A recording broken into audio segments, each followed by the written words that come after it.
So far, our discussion has been primarily focused on the relationship between race and performance in terms of considering the ways in which, A, how we distinguish between different types of performance or performance traditions has this legacy in terms of treating Black performance traditions as low culture, or in terms of treating Black performance traditions as things that can be appropriated by white culture. And most of our discussion then has been thinking about performance in terms of its relationship to anti-Black racism, and the ways then in which we can think about performance in turn as a way of expressing either the marginalized Black cultural experience, or Black cultural traditions that have been historically marginalized, rather, or expressing the particularity of Black experience or things that are universal about Black experience in a way that can be educational or politically persuasive, or in other ways can be productive by performing through scenes of racial oppression, by performing the experiences of living as a person who experiences racialized oppression on a day-to-day basis. It can communicate things to people, and if it ends up being a persuasive cultural artifact, it can really make a difference, would be one of the ways of thinking about the relationship between performance and race. But most of our discussion so far has been focused on anti-Black racism and on Black culture, and the relationship between those two things and performance. Moving on to Irving, I think then we want to focus on instead the idea of whiteness, which isn't, again, to stop talking about anti-Black racism, because the cultural prominence of whiteness is in many ways founded on the oppression of Black individuals and other people of color. But on the other hand, talking about whiteness and criticizing and thinking critically about what it means to be white, especially through performance, can be an incredibly productive way to think critically about race. So this is what Irving will help us with in our discussion.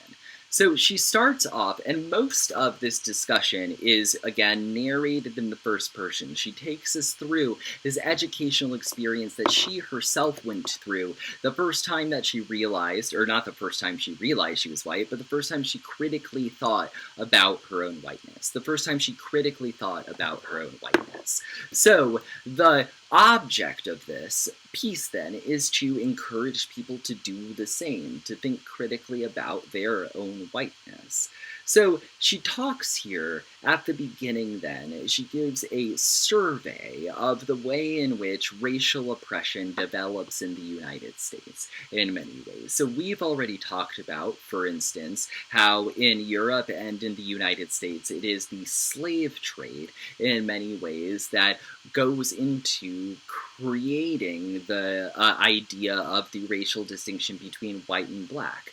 But in addition to that, there are a number of other formative ethnic distinctions that matter a lot in the United States. One of the most prominent being the distinction between Native Americans or Indigenous Americans and white individuals as well, where Native Americans were figured as racially, ethnically, and biologically inferior, and that justified their extermination and colonization by white Americans. So the idea here is that the United States has this cultural foundation of racialized oppression, and we can't act as if the United States was not founded by a group of individuals who viewed themselves as white saviors and engaged in a colonial project across the United States to bring white culture and European values and democracy to the entire nation. And that involved, again, the extermination of indigenous people, the enslavement of Black individuals, and wars against Mexico, for instance, that also were racially coded in nature. And this is oftentimes referred to underneath the header of manifest destiny, But something that I think we oftentimes don't think enough about in terms of manifest destiny is how enduring its legacy is. How until, for instance, up until the 1960s, there were still what were called Indian schools in the United States, where people were literally, children were literally taken from from their families on Native American reservations and brought into these schools to be re-educated in white cultural traditions. And for that reason, a lot of Native American communities still struggle to preserve their own languages and struggle to preserve their own cultural identities.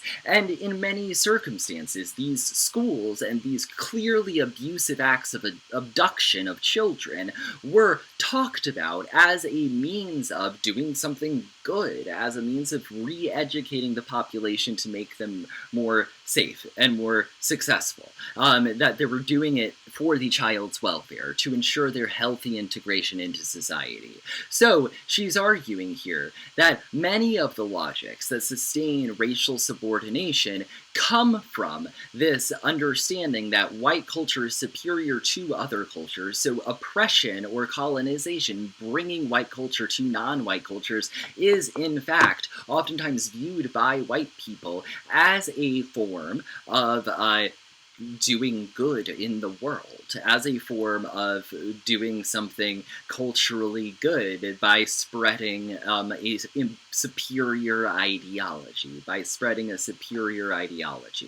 But, of course, the actual legacy of that is genocide, is war, is enslavement. So we have to think really critically about this idea.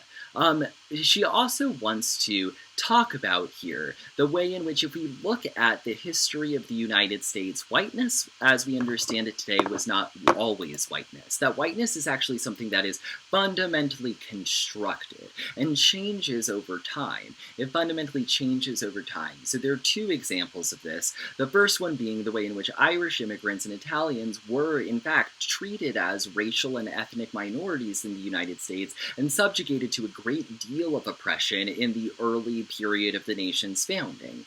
But she wants to argue that as the country develops, all of those people are integrated into white communities. The only people who remain racially subordinate are people who have differences in skin tone, that is race. They're not discriminated against on the basis of ethnicity, they're discriminated against on the basis of race. So that is one of the really important transitions that happens in the United States, is that as we move forward throughout history, that there is a gradual change in which the ethnic distinctions made in the United States are constructed purely along color lines, are constructed almost exclusively along color lines. So here she refers to the way in which a lot of laws or tropes that change over the course of time point to the idea that there is a clear maintenance of the idea of what counts as white and what counts as non-white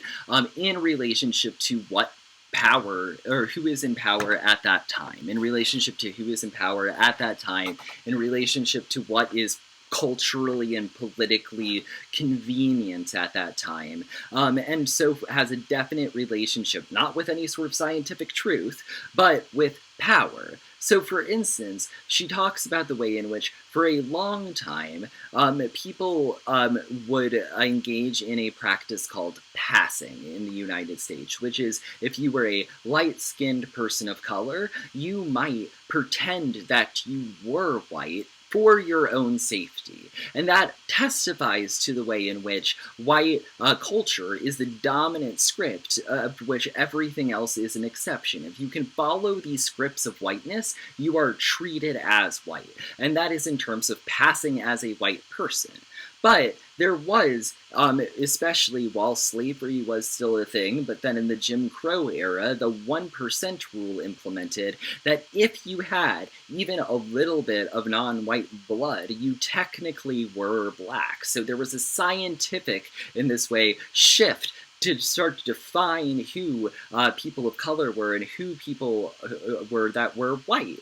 But on the other hand, she gives an example later on about how a person of Asian descent sued the government because they technically are Caucasian, because by the scientific definitions of Caucasian, they qualified. But the court just changed what the definition was, essentially, and said, no, what we mean is what we typically mean when we talk about whiteness, that we mean skin color. And so what Irving says very compellingly here is that it is white people who get to define what whiteness is. It is the people who are in this position of power who get to define what qualifies as white and what qualifies as non-white. So there is no, again, reality to the idea of whiteness. I am Irish. My mom is first generation and a first generation American, but I have never been treated as a foreigner a day in my life. I've always been treated as a white person because the people who were in power, the white people who were in power, defined whiteness in terms of skin tone, not in terms of ethnic heritage.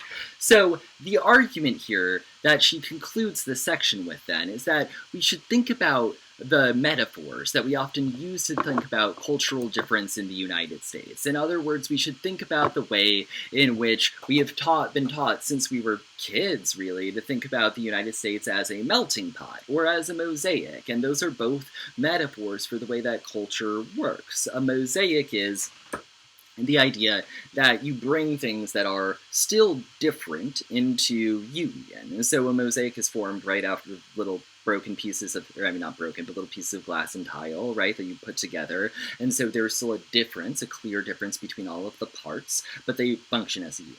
And then a melting pot is when things melt together and become one congealed substance, like fondue. The argument here that she is making is that America has tried to be a melting pot. By the laws that made English its primary language, originally those obviously aren't, I mean, we have a national language, but it's not illegal to speak other languages, but laws that made English the national language and tried to encourage everybody to speak English through these things like Indian schools that kidnapped and re-educated Native Americans, through things like the 1% rule, through things like Jim Crow laws, that the shifting definitions of whiteness have always been oriented around the idea that the culture in the United States should be white culture, And this is why I think you see things like the Back to the Future clip that I just played that try to reconcile the idea that the most prominent elements, or some of the most productive elements of the U.S. culture, come from Black vernacular traditions instead of white traditions. White people have been trying to reappropriate these things and rebrand these things forever in order to say that the U.S. culture is white culture, and not to say that the U.S. culture is a mix of different cultures, So the idea here then, moving to her second section, which is entitled Icebergs, is that what we have is an entire nation, an entire culture inside of the United States that filters its beliefs, or filters reality through what she calls a fractured belief system, that experiences everything through a fractured belief system. And what she means by this is that the scripts, the rules, the regulations that apply to white people in U.S. culture oftentimes are fundamentally different than the rules, the regulations that apply to people who are not white. And that these distinctions oftentimes are so intrinsic to our culture that we don't even see them. And so this is the iceberg metaphor, is that she says culture is an iceberg. There is maybe 10% on top.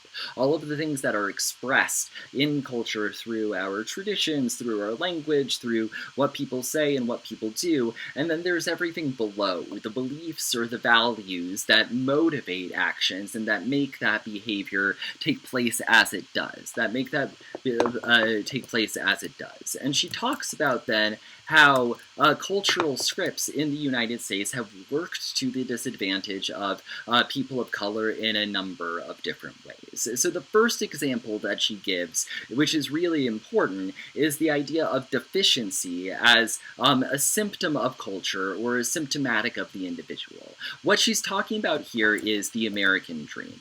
What she's talking about here is the American dream. So she talks about how in the United States we are taught that we can always pull ourselves up by our bootstraps, that if we fail, it is symptomatic of us, not symptomatic of the culture or the government or our society letting us down. And that's the idea of the American dream. Because everybody can be successful if they want to be, the corollary of that, or the flip of that, is that if you're not successful, it must be your fault. And so she says then that in a country in which some people are systematically discriminated against, they appear to then be deficient. Those cultures appear to be deficient because they can't can't be as successful as white culture because they don't have the same resources and opportunities and are being discriminated against. But if you believe the American dream script, you don't think about it as an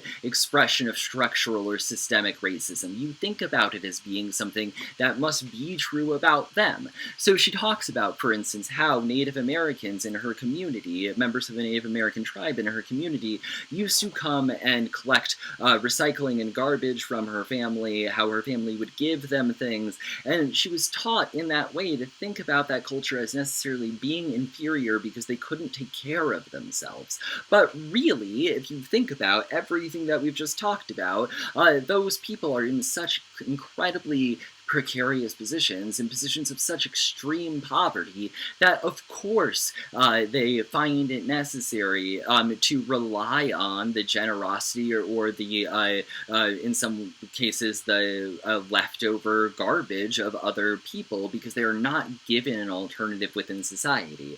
It's not reflective of their culture, she argues, it's reflective of their situation. But the American dream metaphor teaches us to read it as reflective of them, not of their situation, not of our culture. She gives another number of other examples that are really important to think about here. For instance, the way in which the normal size for bodies is on roller coasters and suit sizes, in all of the things that we design, is based on what is normal for white individuals, typically, and not normal for black individuals. The same thing with makeup lines. So you have to have, and hair things, and hair products. So you have to have specialized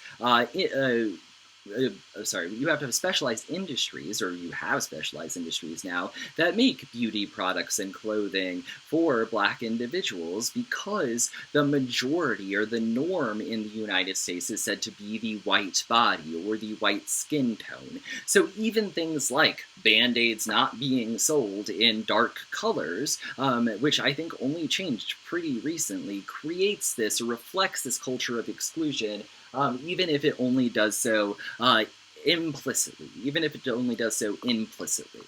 So the other example of this kind of hidden or implicit bias she gives is the idea of insurance, that, and this is another really good example of the way that scientific discourses have been used to prop up racism in the past. She talks about how a person who is very influential in the insurance industry named Hoffman studied black mortality rates. And black individuals do oftentimes die younger than white individuals do because of poverty, because of bias in the medical and the health sector, because they are killed by police officers. For all of these reasons, it is true that black individuals have a higher mortality rate than white individuals in a lot of circumstances. But instead of taking that as symptomatic of a real bias, he took this as symptomatic of the idea that the black race was somehow inferior, and that in this way motivated him to think about, or to increase black individuals' insurance rates, to not want to insure black individuals because they were considered higher risk. And later she talks about the idea of bank loan regulations as being a really good example of the same thing, that when we think about bank loan regulations, a lot of times white people will easily get approved of loans, but black people have to fill out 10 times as much paperwork in their own experiences, and that the technology technological systems that approve loans, that improve insurance, are oftentimes constructed with these same biases in mind. They reflect the bias of the mortality rate. They don't give people loans if they are of color because people of color tend to be economically disenfranchised. So all of it works in a loop, is the argument then. That because we do not think about these things as being biased, they continue to create and reinforce the structural biases that they actually reflect. But they are under the water, under the cultural iceberg. So this leads us to the third section then, which is the section entitled Invisibility. Invisibility. So there are a couple of different important ways to understand what Irving's talking about when she's talking about invisibility. We already talked a little bit about one of those ways when we talked about the iceberg model. So we said, for instance, that on the top of culture is what is obviously expressed. That is what is above the water in the iceberg. And the bottom is the motivations, the values, the beliefs, the biases that motivate those actions, that motivate those expressions. So in the example that she gives in this section, for instance, about the ways in which bias occurs in processing the loans of African Americans, she is talking about how, for instance, that bias is implicit. That bias is implicit, is something that happens underneath the water, and therefore is something that oftentimes we wouldn't experience unless we were in cross-cultural situations like the one she was in, where she had a black woman describe this experience to her. As a white person who goes and gets a loan, you would never experience that because those assumptions are underneath the surface of culture and only express themselves in particular times or in particular contexts, or especially in relationship to particular groups of people. So that is the first way we want to think about invisibility. And this is closely linked to the second way, which is the idea of privilege. And there's been a lot of discussion about white privilege and what white privilege means over the last year, over the last several years, but really since the social movement surrounding the murder of George Floyd and the protests demanding racial justice in policing that have responded to that, that has really accelerated this discourse surrounding white privilege. And Irving makes an argument here that I think is really important, which is the thing about privilege, unlike other things, is that the more of it you have, the less you notice it. The more of it you have, the less you notice it. Because what marks privilege more than anything else is how easy things are, is that you don't meet resistance in your day-to-day life.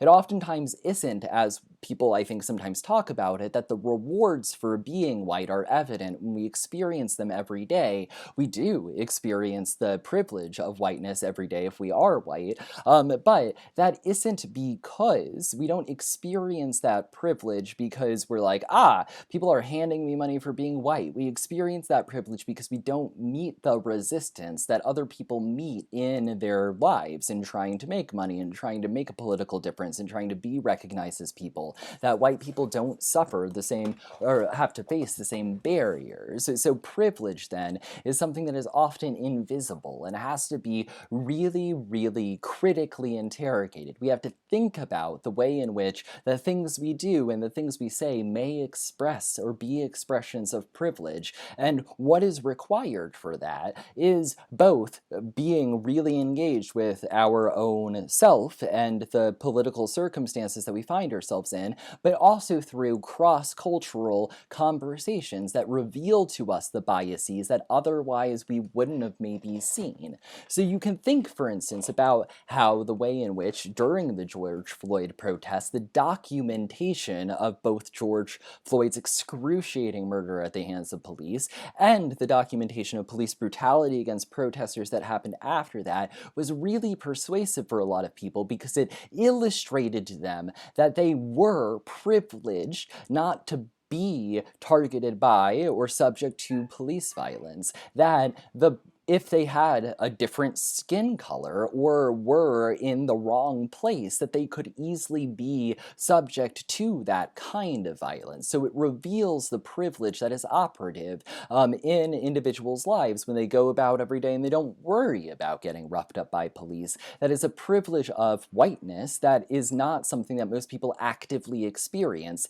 and can only be really experienced when you see its opposite, when you see what it is like not to have that privilege. And so it requires a great deal of shock to the system, a great deal of interrogating one's own history, one's own life, and one's own values in order to have the experience or be able to identify one's own privileges. So I want you to take a minute and do a quick writing exercise. I want you to spend a minute writing down an experience that you've had when you've interacted with authority. So this could be a police officer, this could be a teacher, this could be a financial official like a banker, this could be a government official, whatever you want. A circumstance in which you've interacted with people of authority. And then I want you to imagine what that interaction might have been like if your skin color, your race, or your ethnicity was different. So if you are a person who is white, you might think about how that interaction with a police officer might have felt differently if you were a person of color. If you are a person of color, you might think about how that interaction would have gone differently if you were not a person of color, if you were instead a person who is white. And so I want you to do this exercise and I want you to use it as a framework for thinking about, in this interaction that I wrote about, did I have privilege? In this interaction that I was talking about, was I unjustly treated because I was without privilege? What would have been like to live this experience with or without privilege instead? And I want you to imagine that and really try to empathize. Again, it's very hard and you will never be able to fully understand what it is like to inhabit the shoes of another person.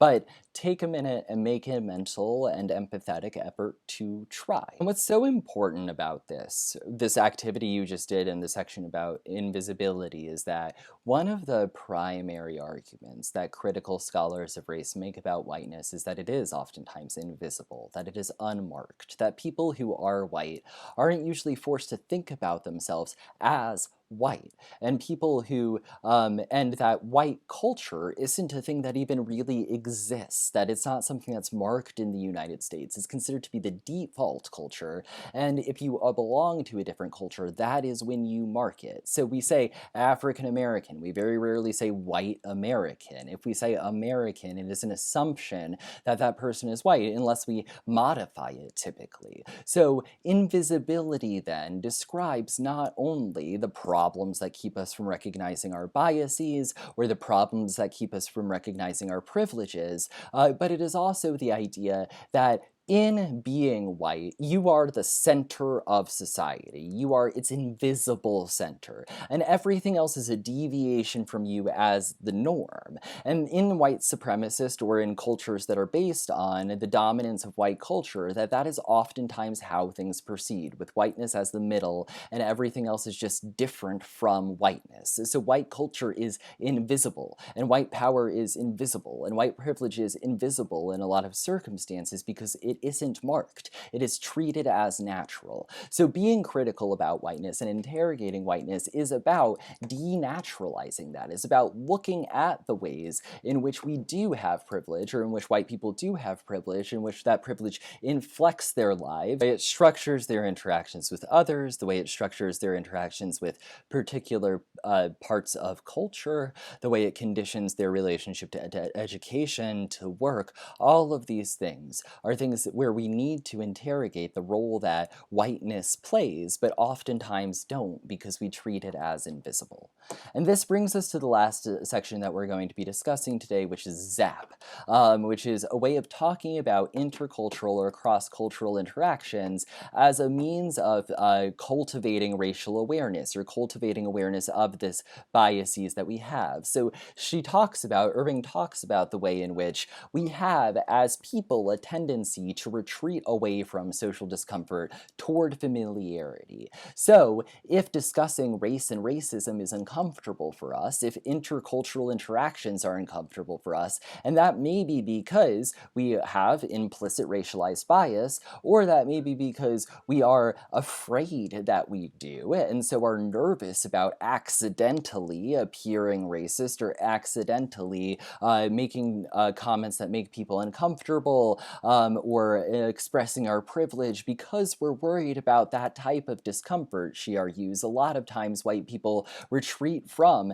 that discomfort to what is familiar to them. And that the same thing oftentimes might be true about, or is true about people of color as well, is that people of color oftentimes interact with people, members of their own community, because those members do not pose as much of a threat to them, because those members are not people who are in possession of the type of privilege that has historically oppressed them. So intercultural interaction in this way, interacting across racial and ethnic lines, can be really, really uncomfortable. And further, she says that we have scripts barring us from really discussing race in detail,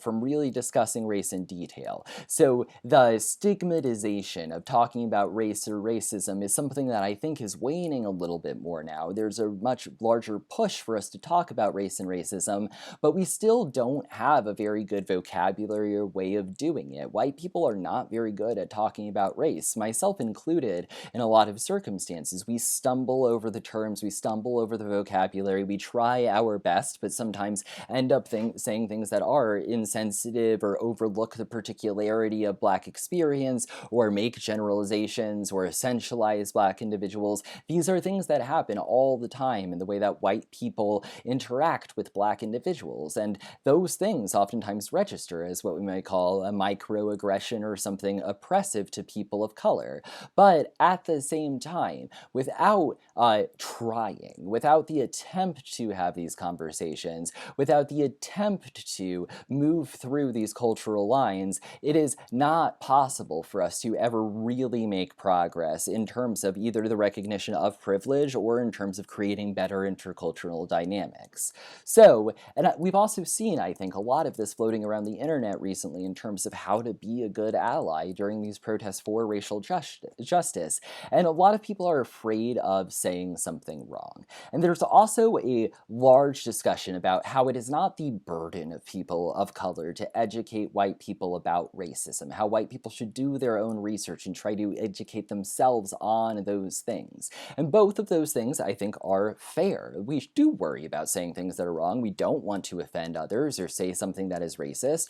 And we don't want to burden the person of color by asking them to explain racism or white privilege to us if we are white. Both of those things are politically problematic. But to never say anything and to never attempt to educate oneself on racism or engage in conversations with others about racism is not a solution to either of these problems. Not only does that not correct any of our biases, but we're not even relieving other people of that burden to educate us about racism, because we're saying, well, you'll do the work on racism and I just won't reflect on this. And in either circumstance, what we're doing is just taking the path of least resistance. And as she argues, taking the path of least resistance maintains the system that generates these disparities. It maintains the racist system because we never try to reflect on it differently and we never try to change it if we're just trying to avoid these uncomfortable discussions about racism or uncomfortable interactions with people of other races. If we do that as white people or as people of color, then the problem is that we don't have the intercultural dialogue and we don't shake up the system in the way that is necessary. That doesn't mean it is the responsibility of people of color to educate people who are white, but it does mean that white people have the responsibility to educate themselves on racism, and that people of any color or ethnicity should feel the need to interact with people of other ethnicities in order to make themselves uncomfortable and destabilize these boundaries that keep us isolated from one another, that keep us from perceiving racism in the world as it exists. So she argues here at the end then that this casualness that people have about their own race if they are white, or this avoidance of having these difficult conversations, that all of these things are problematic because they are actually reflective of privilege. They are reflective of privilege. As a white person, you may have the opportunity to disengage from your discussion of racism, but people who are subject to racial oppression every day do not have that opportunity. They do not have that opportunity. So the choice to ignore race and racism is actually power, is a reflection itself of the privilege of whiteness, because the people who are subject to racialized oppression don't have the ability to ignore it. They don't have the ability to not have difficult conversations about race and racism. They don't have the ability not to have the talk with their children of color about police violence, because those things come from the privilege of being able to ignore racism because it does not affect you. So subjecting yourself to uncomfortable moments so that you might learn and so that you might experience or question your own privilege is something really, really valuable. And once again, this brings us back to why this is important to performance, which is that through performance, we may be capable of enacting or illustrating these moments in which we experience privilege to better understand them. If we are white people, we may be capable of engaging in intercultural dialogues through performance that broaden our horizons no matter who we are. So in the poetry project that we're going to be starting to work on next time, what you're going to be doing is you're going to be writing your own poetic response to and then performing a text that deals with race. So this is an opportunity then to put yourself in dialogue with somebody who belongs to a different culture, belongs to a different subject position, and through your action, make yourself uncomfortable. Force yourself to encounter things that you otherwise would not be able to encounter, and force yourself to have the uncomfortable experience of talking about race and racism through this performance. So that is what the nature of our next poetry performance is going to be to try to, through poetry and through the performance of poetry, experience intercultural dialogue, to interrogate either white privilege or the oppression of people of color, to go about the process of trying to make ourselves uncomfortable by really rigorously engaging in a dialogue on race and racism. And although we may say things that are not correct, no matter who we are, although we may make mistakes in our performances, the idea here is that it is always more productive to try to expand your horizons and to try to seriously grapple these things. And performance as a space of experimentation, of creative expression, is a good context in which to be able to have these conversations safely, and to be able to have these conversations in a way that does press boundaries and get people to have difficult interactions with each other, but still in a context that is supposed to be safe, educational, productive, and is supposed to be moving and provocative and impactful. So performance gives us a context to have these difficult conversations in a way we might not otherwise be able to. It also gives us a context in which, as a white person, you might be able to narrate your privilege or to act out your own privilege, to demonstrate what privilege is like, to expose or make uninvisible white privilege. Or as a person of color, you might act out your experience of oppression or act out your experience of being subject to racialized violence or something like that, in order to illustrate what privilege or what the opposite of privilege really looks like, and to provocatively move people to engage with these difficult conversations, like I think Sunny's performance very much does. It expresses this experience of having to have this heart-rending conversation with your son and also, or your sons, and also having to have the experience of being scared to death when you're pulled over by a police officer, having these moments of everyday injustice happen to you all the time. Performance, I think, Sunny's performance is a way as which, as a white person, I fundamentally was shaken by what Sunny portrayed and was fundamentally moved to think about my own position of power and relative privilege in comparison to those who do not have to, or those who have to have those kind of conversations with their children, those who have to live in fear every day of the police or of being subject to oppression while they're walking down the street. That sort of experience of living uh, in a situation in which somebody could one day decide just to take your life away is not something most white people have to experience, and is something that by watching that performance, people who do not have to experience that can have something approximating, not that accomplishes having that experience, but that brings you close enough to feel it, to expose your own privileges, and to expose racialized oppression in the way that it works every day. So that is the way that we want to think about the relationship between performance, race, and whiteness as we move forward. We want to think about it as a way in which we're contemplating our own privileges, contemplating what is hard for us, and trying to initiate difficult but substantive conversations that educate us all on ways in which we could be more politically, socially, and otherwise just to one another and productive and engaged together in a struggle for racial justice. So that is where we're going to stop for today. As I said, next time we'll talk in more detail about your assignment prompt for the poetry performance. But thanks so much for tuning in, and I'll talk to you then.